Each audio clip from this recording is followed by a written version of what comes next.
And Mr. Scott Steele, I'm going to turn it over to you, sir. Thank you, Robert. Thank you all for joining. We got almost 40 people. Can't thank you guys enough. It makes me happy to share and hopefully, elevate all of what we all do.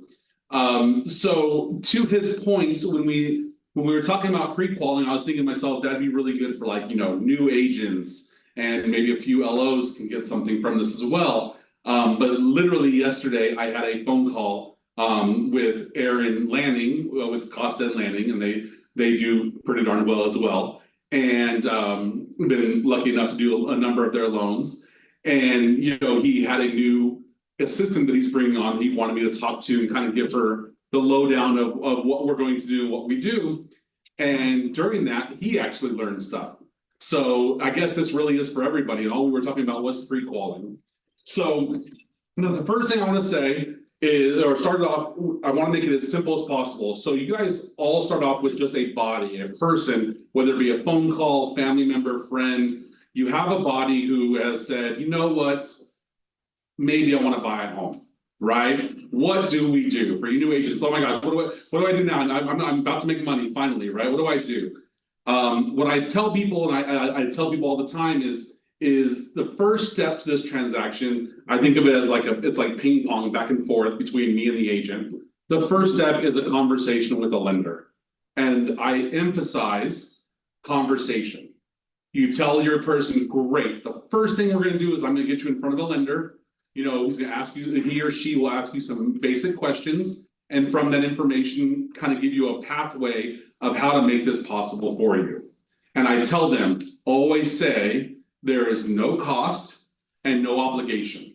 So I'm not going to run your credit. I'm not going to charge you anything. I'm not going to do anything but just chat with you for 5 minutes. That's all I need. So for all of you out there that are newer, the biggest thing is set the expectation. People get really nervous about talking to a lender. So set the expectation. No cost, no credit check, and 5 minutes. So we got time, money, everything there. Now all their objections are handled, right? Those are the 3 objections. Oh, I don't want to spend money right now. It's free. I don't have an hour to talk to somebody. It's 5 to 10 minutes. I don't want my credit pulled. We don't do that. Okay, simple. So that's the first step, is doing that. Now, what was key on the conversation I had with Aaron was the transition, actually. So during the transition, I believe, and let me preface that by saying, I'm not the end-all be-all. As Robert had mentioned, I've been lucky enough to close a lot of loans. So you can take what you want from me and use it and toss away the rest, right? But I'm going to give you what I do, because that's what I do and it works for me. So the transition, when you get somebody, the best way I recommend all the time is a 3-way text. You text your lender, yourself and the client, or yourself's already in there, you, the client, and the lender. And you say, hi, Scott, this is Rachel. She's looking to buy a home. Can you please reach out to her? So why? Why do we do a 3-way text? One, people always say, well, I don't want to give out their number. Nobody complains if you text someone, right? They don't even notice you just gave me their number, right? I just got it, and they don't even. It's a different mindset if you're text versus someone randomly calls you, hi, who's this? Right? That's the mindset you get when you call somebody. Who's this?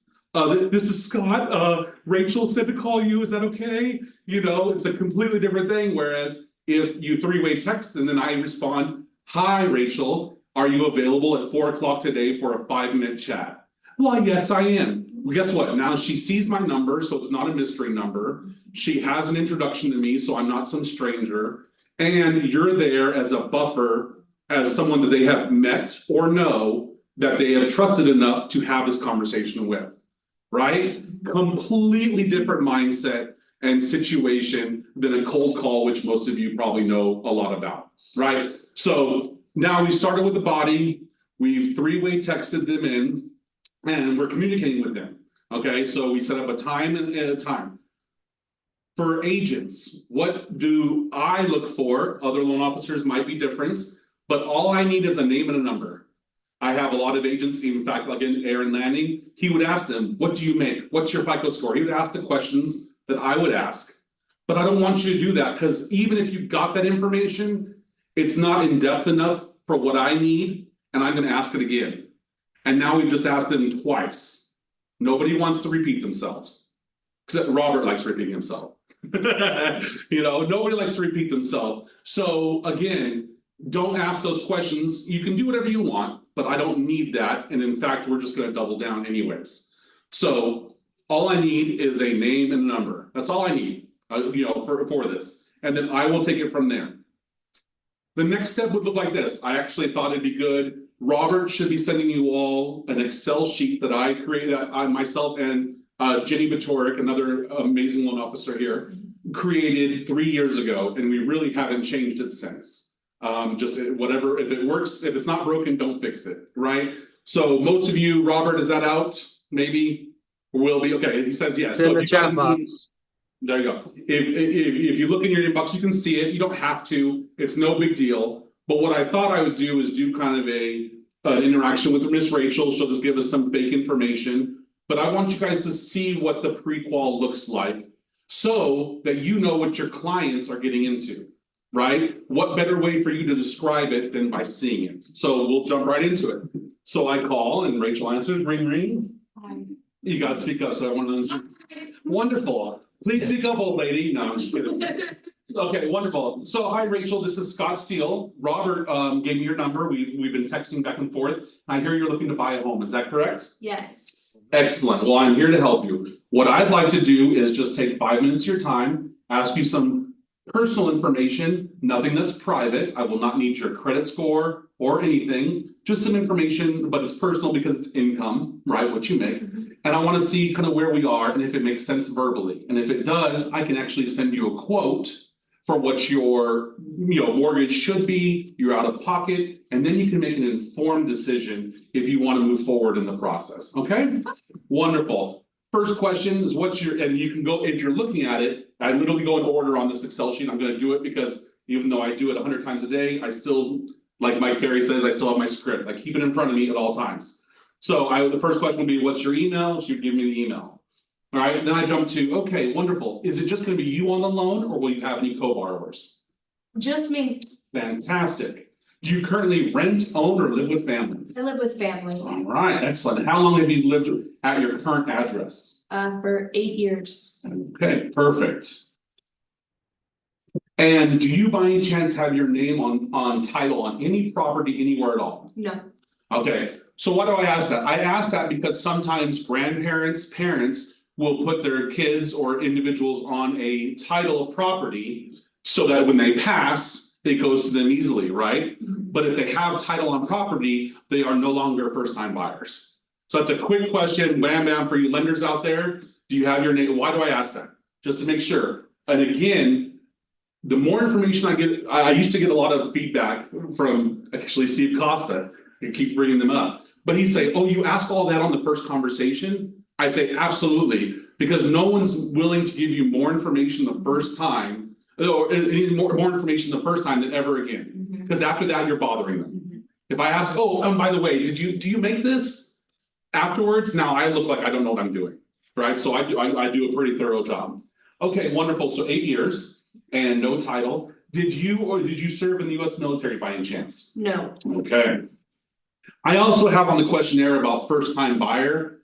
I myself stopped asking that because I know that if they lived with the family for 3 years and don't have title, they are a first-time buyer. So you can, again, I literally haven't adjusted this at all. I only ask about the veteran. If she had said yes for you loan officers, I would ask, and do you have a rating? Okay. If they ask, oh, I'm so sorry, what's that? Then I will say a disability rating, but I try not to use the word disability until they ask again, right? Because it's not a positive connotation. So I say, and you have a rating? No, I do not. Yes, I have 10%. Great. Again, that's more LO driven for you realtors, but I'm trying to, play both sides for everybody on the call. Okay, fantastic. So next question. Now, are you currently employed? Yes. Fantastic. And what is your job title as generic as possible? Marketing, Marketing. Excellent. And how long have you been at your current place of business? 6 months. Okay, perfect. And did you have any jobs prior to this for at least a year and a half? Yes, Perfect. That's all I need to know for now. And as a marketer, are you hourly or salary? I'm hourly. Okay. Now, if you are following along, or if you want to come to it later on the left side, on the right side, just of where I typed in hourly, where it asks that, is a dollars per hour box. There's 3 of them in case you have multiple people. It does the math for you, again, if you're following along on the Excel. And what is your hourly rate? $22 an hour, Excellent. And how many hours do you work in a week? 40. Excellent, thank you. And do you have any other forms of income at all, whatsoever? Do you receive any child support or retirement or anything else? No. Okay, excellent. All right, I want to stop here for a quick second for those of you that are following along. This and at the end, the FICO score. If you listen, and as we continue listening, the way that I'm interacting with Miss Rachel is the same way I interact with any client, regardless of the answer that they give. What I'm trying to say is I do hear a lot of other LOs as I'm walking by or assisting or whatever, and they react to the answer. Even realtors, you guys can learn from this as well. Don't react to the answers, because there is no such thing as an absolute deal killer, because you can do something years down the road. So don't react. So even if you hear, oh, I make minimum wage and work 5 hours a week, wonderful. Absolutely. That's my response every single time. When we get to FICO score, oh, I have a 510 FICO. Excellent, not a problem at all. Right? It doesn't matter what it is, because that's going to be a hurdle and we'll address it, but don't react to it, because when you react to it, they feel that and they get defensive. Okay, and I hear it like all the time. I hear it all the time. I hear it with realtors. Oh, you're part-time. Yeah, maybe you shouldn't talk to my lender. Huh? What are you talking about? Like, talk to us, right? So it's super important that you don't react. Thank you, Gabby. I love that. To that. So great. 22 hours now. Fantastic. Are we looking? We're going to return back. So are we property type? So are we looking for a single family home, condo, manufactured, or I don't care, just get me into something? I'd like a single family home. Wonderful. This will be your primary residence you'll live at? Yes. Excellent. And are you looking in the Riverside County area where you are now, or are you looking somewhere else? I'd like to live in Orange County. Orange County. Oh, it's beautiful out there. I love it. Perfect. And if you've seen homes online, or if Robert has sent you any homes already, is there a purchase price that you're hoping to get to? No, No? Okay. just anything I can afford. Got it. Excellent. And this is more of a gauge question, but is there a maximum monthly payment you feel comfortable paying? And I know 0 isn't the answer, but it can't be 0. I literally say that all the time and they laugh. I know 0 is the answer, but that can't be it. Like, what's the maximum you feel comfortable paying? $3,000. Excellent. Okay, wonderful.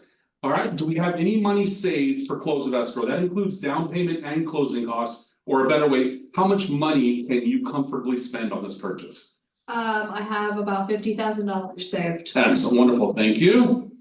All right, and what do you believe your FICO or credit score to be? I have a 748 credit score. Wonderful. And judging by that score, you probably don't have any foreclosures or bankruptcies in the last 10 years, right? Okay, excellent, excellent. The last round of questions is gonna be debts, okay? I don't care about cell phone or utilities. I only want to know about revolving debt. I'll go through the normal ones. If you feel like I missed something, you just let me know, okay? Do you currently have a car payment? Yes, Okay, and what is that monthly payment? $352. Okay, do you have any other cars that you co-signed for or anything else? Nope. Fantastic. Do you have any medical debt, not insurance, but debt? Nope. Okay, do you have any personal loans, like maybe CDs or something fun? Nope. Okay, and do you have any student loans? Nope. Okay, now I'm gonna change that one up. A lot of times right now for you LOs, I get, oh, it's deferred. Oh, it's part of the Biden, forgiveness program. Great. Do you have an idea of how much you currently owe? Because LOs, we know that we're still gonna have to hit them for 0.05% of the student debt. Unless it specifically says deferred until 3 years later, which would be like 2028. If it says that, we don't hit them, but other than that, we do. So I always ask, you know, if they say, yes, I do, oh, but don't worry about it. Okay, well, just so I know about how much is that? $5,000, and then I'll put in $5,000 times 0.05, okay? Excellent, do you feel like I missed anything else at all? No, Okay, perfect. After that, I literally have a conversation with them. So that is the questionnaire in a nutshell. Took, you know, approximately 5-6 minutes. You know, if we took out the times that we stopped, super easy, super simple, and that's how it goes every single time. Wait, what? You make 15 a year? Perfect. Nice to get in touch with you soon. Nice. Good job, Aaron. All right, so once we've gone through that, then I have a complete snapshot. I can see on there that when I plug in the $22 at 40 hours, her monthly income is 38. She's looking for a $3,000 payment. Well, we know that you can't, you know, spend exactly what you make. So I said, okay, great. Based on this information right now, I think that we have a couple challenges. Well, you know, the current monthly what you make on income will not support a $3,000 payment. At your income, I could do about $1,000 payment, about maybe $1,200. That'll only get you about $150,000 loan. And I know in this market, that's gonna be pretty tough. You're right. So we can't, do you have any co-signers? Then I try to like build off of that, right? I try to see what options we have, because there's always an option. And so that's what it is. And then if there's not, then I say, okay, wonderful. I think, you know, well, then someone will say like, oh, well, I'm gonna get a raise in like 2 months. Excellent. Then I'm gonna follow up with you in 2 months and we can run this again. Oh, perfect. Thank you so much. They're so happy because you took the time to talk to them, to explain to them what it is. And even though it's a no right now, it's, well, if we got a co-signer, if you got more money down, do you have a gift? I would go through all of them. Do you have anyone who can gift you money? Do you have XYZ, all the different options? No. And then I would write an email to them afterwards, including the agent in this scenario, Robert. And I would say, okay, I spoke to Rachel. She's not able to buy right now. We need either a co-signer, and then give it to them. Okay, that's back to the agent to stay in touch, follow up, and when they're back in play, it does. I've had a number of people contact me 6 months, a year later, you know, with these and do it. And if they're ready to go, then great. I say, all right, definitely within the next 2 hours, I should have a quote for you, and we'll move forward from there. Okay, so any questions to that point? We covered a lot of stuff pretty quickly. I just want to look at the chat. Anyone, you can unmute yourself if you have a question. Both. So Scott, my question is this: let's say that scenario comes in play and they're not getting a raise. Okay, they don't have any other income and not getting a raise, so they're at the 150 mark. So what would be the follow-up plan after that, if there is one? The only thing I would say is, well, excellent. We need more income to qualify for a home in today's market. So once your situation changes, give me a call. You know, give me a call and reach out to me. That's it. Because the one thing, this is a great point, Robert. Actually, I have said it maybe in other trainings that I might have had. The one thing that a lender can't fix is income. We can't touch income. FICO score, I can do rescores. I can, you know, we can fix it. We can work on it. Lots of options on FICO score. Down payment, we have down payment assistance. We have gift money. We have lots of options for that. If you don't have the money to pay for the mortgage, you know, if you don't make enough money to pay for the mortgage, I can't make up money. There's no income assistance programs, right? So that's the one deal killer, to your point, that you can't. Go ahead. Or you can ask, is there any debt you could get rid of? Because what if they just have a lot of debt? Okay, actually, that's a perfect point. So what Ms. Isa said, if you didn't hear it, was get rid of debt. I had a gentleman literally called me today before I took this meeting, and he's separating from his wife. He has a mortgage of $2,500. His debts were 50%, spot on 50% what he has right now. I said, sir, whatever you get rid of, pay off, you can put towards the loan, right? And yes, co-signer, we spoke about co-signers, Aaron. But whatever you remove, you can do. So if you can get the wife to assume the loan and take up that $2,500 mortgage, I can now get you literally a $2,500 mortgage. Then I said, which will be about a $300,000 purchase, which is where he wanted to be, right? So yes, that is accurate that if you can pay off some debts, but in this case, with the one that we use today with making $4,000, there's really not much option because the payment with taxes and insurance would be too high. Let me see, who is going to take care of the follow-up? Okay, so that's the follow-up portion. What I want to do is I want to finish go back and forth, and then I'm not sure who G is, but I'll answer your question, G, perfectly in a minute. Gio. Okay, hi, Gio. All right, that's all the way. All right, so on this, as I said, there's a ping pong. So, and Aaron just heard this yesterday. Hi, Aaron, thanks for joining. Is you got the body, you send it over to me, I pre-qualify them. This is not a pre-approval, it is pre-qual. This is the way that I see a perfect transaction going, unless the person is like, I need to buy tomorrow, go, right? Which is not most of the time. So you send it to me. I now, once I have this, I send them a quote and a purchase price amount for what they've asked for, and I CC the agent. A few of you, I think Tyrone's seen this, Aaron's seen this, and a few people that have worked with me, they know what I'm talking about, Armand. So I send over the quote. Now it's back kind of in their court, and what I say is, if I follow up and say, all right, guys, you ready to get pre-approved? Now we're pushing them. Mm-hmm. If you, the agent, follow up and say, oh my gosh, I saw Scott sent a quote, it looks like $400,000 is doable, or I'm gonna start sending you some homes, is there anything you need, right? What happens is, when I send it back to you with the quote, at that point, you should reach out to them and get their needs list, right? What do they need in a home? They need 2 bedrooms, they need a 15,000 square foot lot, whatever their needs are, right? And you set them up with a drip. So body, pre-qual, drip. Back to the agent, this agent sets them on a drip. Because what I tell the client is, if and when you see 2 or more homes on the market that you're comfortable with and want to see, it's time to get pre-approved. So the agent sends them the drip. They like a few homes. Typically the agent will be like, hey Scott, they liked a few homes, let's get on them. Or more times than not, they actually reach out to me. Oh my gosh, we found 3 homes that we love. We want to see them. What's next? Let's get pre-approved. That's when they literally prove on paper everything we talked about verbally, their income. I run their credit, then I do the full kit and caboodle, which we can do a pre-approval another time. That's more lender driven. We'll do the full pre-approval. With that, I put together a pre-approval package. LOs that are on this.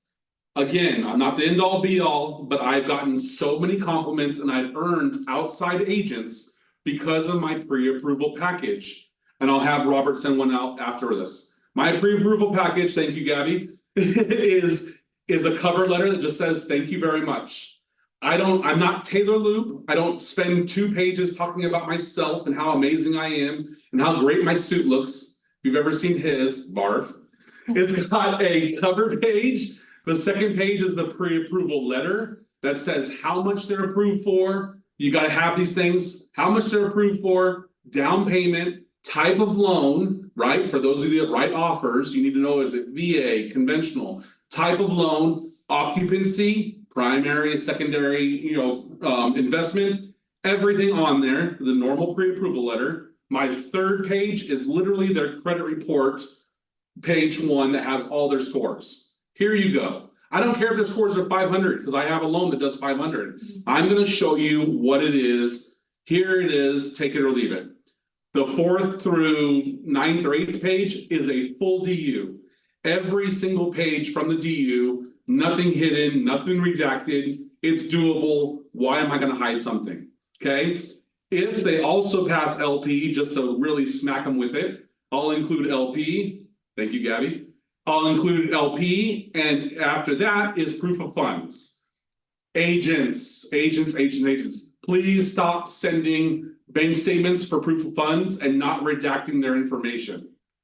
I would be Donald Trump at this point if I made $5 off of every agent that sent an entire 4-page, 8-page bank statement to who said Donald Trump? Sorry, I squirrel a lot. That I don't know who did that, but you're amazing. Probably you're in. Yeah, probably Aaron. So if, again, let us do it because we block out the account number, we block out their current address, because you don't want them going to their house, knocking on their door and stealing your client, right? Let us handle that portion. I know you guys all want to move fast, but let us get that to you. If they send you the bank statement, send it to us.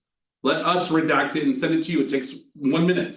It'll take me 5 minutes to get it back to you. Don't do it. Okay, so then I got the pre-approval package. I send my email to you, to the agent and to the client and say, congratulations, you are fully DU and LP approved. Here's the breakdown. Key, this is key, this is interesting. This is key. What I put on my pre-approvals is what the client is asking for. I've had many instances where the agent will ask me, well, Scott, how much are they, what's their maximum? Well, their maximum is, 700,000, but you only did a pre-approval for 400 because that's their comfort level, right? The more that we dictate and push them, the more resistance we get and they leave us. So I do what they ask for. Now, when you send them drips and they realize, oh my gosh, the homes I like are 500,000, then they call me again and say, hey, Scott, can we do 500? Because I tell them, you can do a lot more than 450. You want 450. That's your decision. I can do 800 for you, but I'm going to respect your decision. Because what happens, they see the perfect home at 550, 600, and they come back to me. I rewrite the approval in an hour, get it over to you, and we get that home, right? So just be careful. I did have one instance where I told the agent that, oh, they're approved for 800. They saw an 800. They made an offer. We got the first day I sent over a quote because that's what I do, and they called screaming. You lied to me. Here's the quote I have that says the payment's going to be $3,000 and now it's $5,000. You're a liar. I said, sir, it's 300,000 versus 500,000. Like, this is a huge difference from the quote that I sent you. Well, why did I make an offer then if the payment was so high? I didn't tell you to write an offer. I wasn't there. I sent it to you the moment I got the offer back. So it's important that you guys communicate, because just because they can doesn't mean they want to. He ended up canceling and being upset and left. But again, off of something that was a misunderstanding. So just be aware of that. So that is so then pre-approval, DU pre-approval goes back to the agent. You guys go and see homes, write an offer, we go into contract and knock it out. Right? That's this portion of it. Any questions on what I see as the perfect beginning ping pong battle for this? Anybody raise their hands? Anybody? Just making sure, and we'll do follow up. I have 5 minutes. Is time up? No, 4:45 or 1? What is it? 1 o'clock even. Robert, is it 1 o'clock? Yeah, 1 o'clock. Perfect. Okay. Then great. So no one's got questions, which is fine. So then we'll go into my follow-up. So when I told Robert about me doing follow-up, I said it might not be the same as a Mike Ferry follow-up. And I kind of touched on what I do in this communication. I'm a big believer in putting energy where energy is being put. Meaning, if there's a client who is on it, emailing, talking, calling, I'm on the phone with them, I'm texting, I'm calling, I'm sending them. I can get a pre-approval out within 2 or 3 hours if they send me the documentation. I always say I work as fast as the client. And then I tell the client, and I don't bother you. You will not get a single random email, call, or text from me until you respond to me. So my version of follow-up is putting energy where energy is. So they call me, I talk to them. As soon as we're off the phone, whatever deliverables I have, I do immediately. Within 10 minutes, they have whatever they've asked for, or the tightest time frame possible. They have whatever they've asked for. And now the ball's in their court. And in that email or in that correspondence of me responding to their need says, once you've did this, let me know. If you want to move forward, do this. I tell them the next step and I leave them alone because I'm qualifying 10 other people. I can't sit there and call them an hour later. Hey, did you want to move forward? Did you want to do? That's not what I do. Okay, so again, not the end all be all, but I'm just telling you what works for me. And the trick to that, if you're going to commit to my way of follow-up, you have to respond immediately. Because if you don't reach out to them and you don't answer them, when they reach out, they're gone. You lose them. So when someone calls, when someone texts or someone emails, and if my wife was on here, she would agree, I answer the phone, I answer, I email, I get it back. I respond back. Why? Because I'm going to jump to 10 other things in 5 minutes and I'm going to completely forget about him or her. And so if I don't get it done, knock it out, which makes them feel important. Oh my gosh, he answered right away. I'm going to forget and I'm going to, again, make a mistake. So speed is key for my follow-up.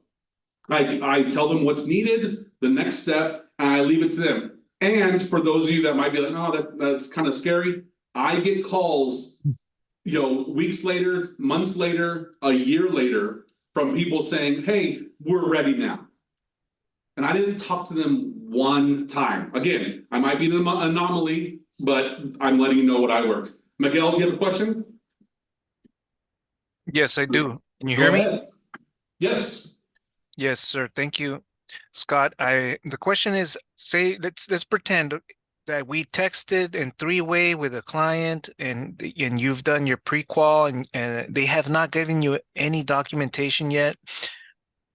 But what happens after that? Do you text me and tell me, Miguel, here's what happened, here's the conversation, now you put them on your drip? Or how is that then the handoff back to me? Great. So when I send over the list of needs, here's what I tell my agents, whenever I get something, same as the clients, you get notified. So Wendy DeLeon, Aaron, anyone who I've assisted, I will text them, boom, hey, Miguel just sent me docs. I'll update you shortly, or whatever. So whenever I get something, I inform you. If I don't reach out to you, that means nothing's been done, that their client hasn't done anything. Now, I tell my agents, I don't care. I can be a chameleon and do what you want, and I love piggybacking. So if you reached out and you pressured them a little bit and they are still moving slow, you can 1000% call me and say, hey, Scott, can you reach out to them and try to, re-energize them? Absolutely. Like I said, I don't follow up myself, but if I'm instructed to do something, I do it right away. So I'll call them and then I'll call you back and say, yeah, they said actually not moving forward, or they said give me 1 week and they'll send me documentation. I'll get you that answer, but that's how that plays out, if that answers your question, sir. No, you're muted again, I think. Great communication, Scott. Thank you. Okay, perfect. That's the nuts and bolts of it that I had kind of completed. Also hoping to answer any questions, any random questions anyone has about lending or the process. Thank you, Gio, for the claps. I'll take it. Any other questions? You guys all feel good about it? Scott, here's a kind of along lines of follow-up. You get a client pre-approved. They can't lock the rate during the pre-approval process, correct? Correct. Okay. So what would be your recommendation for how often a client should be checking in with you to make sure that their pre-approval is still accurate? Because things fluctuate, rates fluctuate, programs fluctuate. So, you give them a pre-approval, they might be 30, 60 days, they're still searching for homes. How often should they be checking with you to make sure they're still good? That's a great question. I always tell all my clients that the pre-approval letter itself is good for 120 days because that's the length of the credit report. That's good. Now, if the market should shift drastically and change, then it is my job. I have my list of pre-approvals, right, that I have out, and I would touch all of them and say, hey, just let you know, I would send them an updated quote, just let you know that same quote I sent you. And that's only if it's a drastic change. And that's because the rates have been doing this, if you guys have been following it, right? It's like, oh no, rates are up, rates are down, rates are up, rates are down. If I emailed them every time, Okay, oh, I'm so sorry. Hey, it's better. Oh no, yay. It just gets crazy, right? So it has to be a pretty significant change. Other than that, my emails and my communication with them, it says, the rates change sometimes 3-4 times a day. Right, so if there's any kind of, big change, I'll let you know. If not, once you guys get into contract, that's why LOs, I send an email immediately once we get into contract of the rate that moment. Here's what you're getting into. I now have the tax rate, I have HOA, I have everything but homeowners insurance for a 100% accurate quote. So I update them immediately once we get into contract. Here's what we're looking at. And then they can email, wait, I thought it was, because again, to answer your question, Robert, I've had a lot of pre-approvals out and the rates have been kind of, going up a little bit. The change is typically maybe $250 to $600 in cost.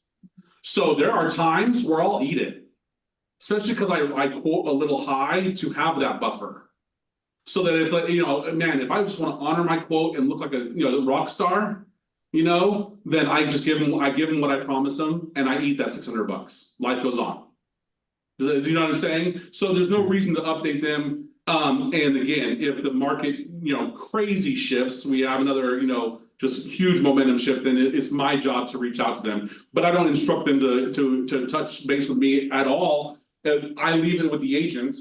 And let me add one more to that.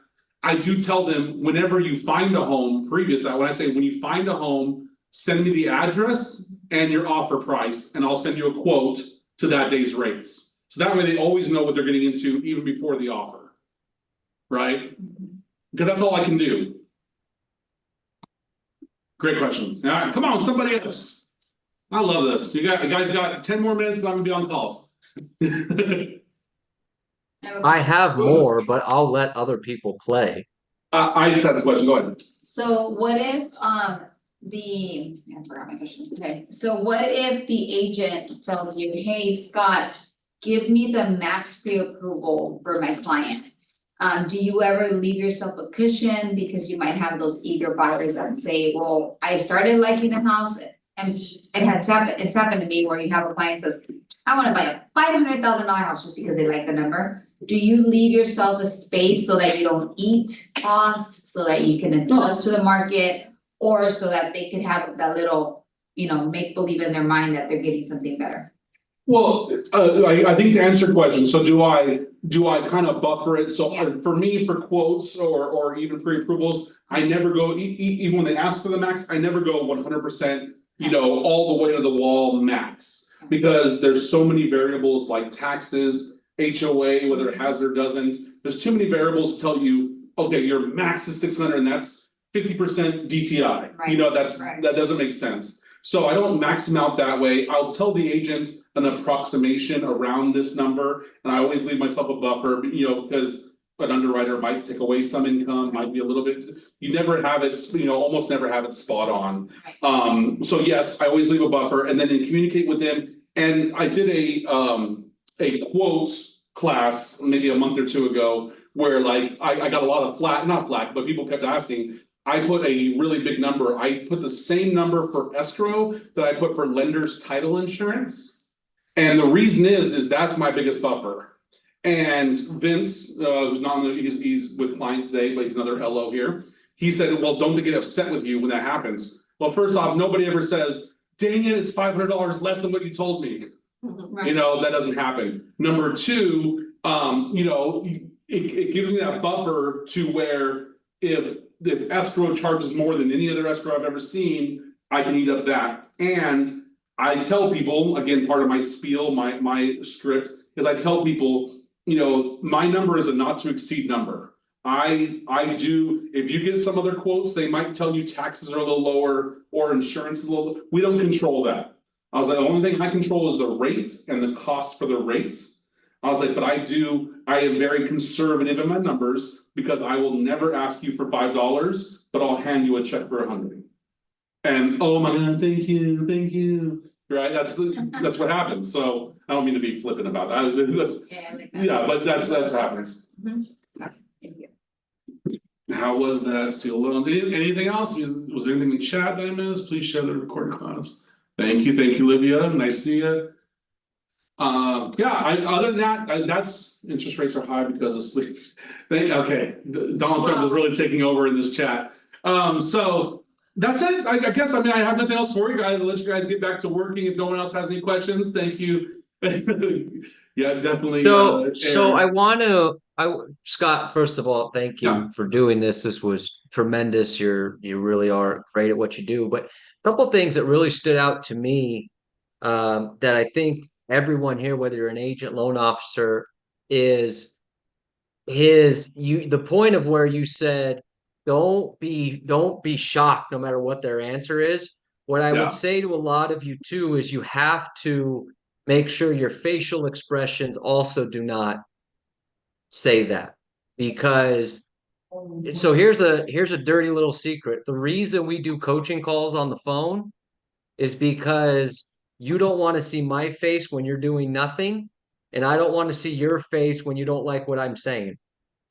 Okay, because none of us are good enough actors. So when you're talking to a client and they say, "Oh, my FICO score's 510," and you're going, it's over. Okay, so your facial expression also has to do it based on what Scott said. But how many questions, how detailed was his pre-qualifying process?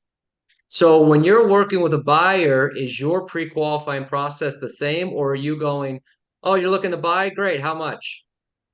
And then you go to the MLS and just start searching for homes. You got to ask a lot of questions. So a couple things that really stood out, that whether you're a loan officer or an agent, is really, really good stuff that he provided there. The other thing is on lead follow-up. What's the quote, Scott? You put energy in where energy Is given. is given. So what I would challenge everyone here to do is go back and look at all of your leads.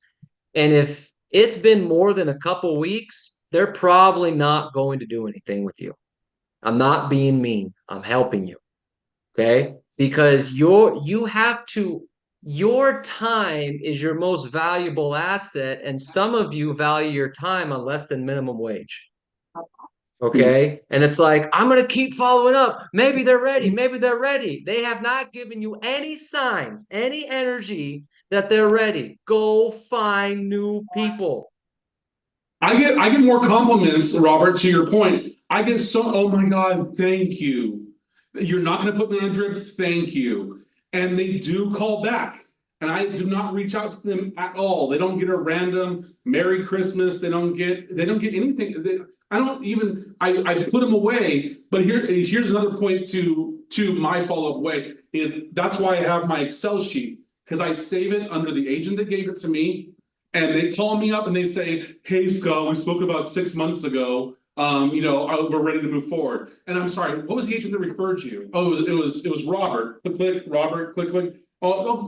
Yes, of course. You still have, is your FICO score still the 748? Yes. Okay, great. Then what's changed? So boom, I'm right back. Even though it's been 6 months, I'm as if we talked yesterday, because I have everything written down, saved, easily accessible. For the minute they call back, it's like it just happened, right? Whether you use Follow Up Boss, or I mean, I know I'm outdated with Excel or whatever, but that's what's worked for me, and I save it in a folder, and that's my process. But it's done well for me.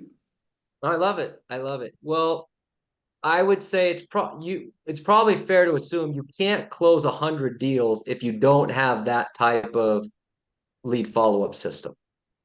Meaning that you can't close 100 deals if you're chasing business. Yeah.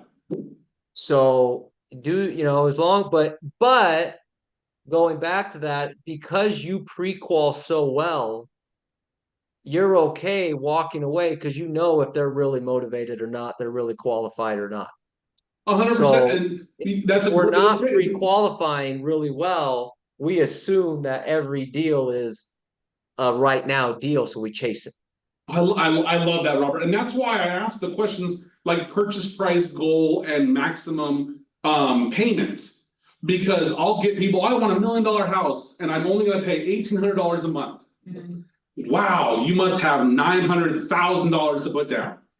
Right? And that's why I said, okay, great, how much money do we have? Oh, I need down payment assistance. Okay, then, unfortunately, we either need to be comfortable with a $7,000 a month payment.